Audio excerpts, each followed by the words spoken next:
Si Rodtang the Iron Man Jitwangnon ay isa sa mga pinakasikat na Muay Thai fighters sa One Championship. Pero ang paglipat niya sa MMA, Mixed Martial Arts, ay isang malaking hakbang sa kanyang karera.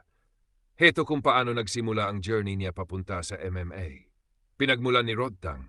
Si Rodtang ay pinanganak sa Phat Talun, Thailand at nagsimulang lumaban sa Muay Thai noong 70 taong gulang pa lang siya.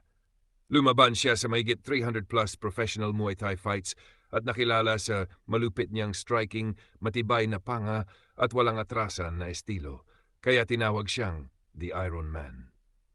Paglipat sa One Championship, noong 2018, pumirma siya sa One Championship at doon siya naging sikat sa buong mundo. Naging One Flyweight Muay Thai World Champion siya at tinalo ang mga bigating pangalan gaya nina Jonathan Haggerty at Joseph Lasiri.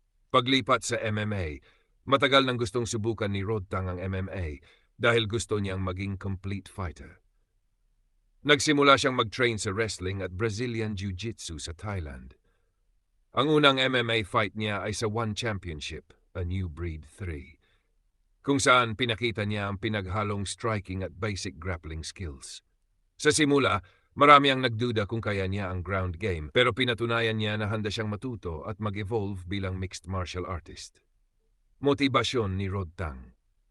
Ayon sa kanya sa mga interview, open quote, "Ayokong manatiling striker lang. Gusto kong mapatunayan na kaya kong lumaban kahit saan, sa lupa o sa paa."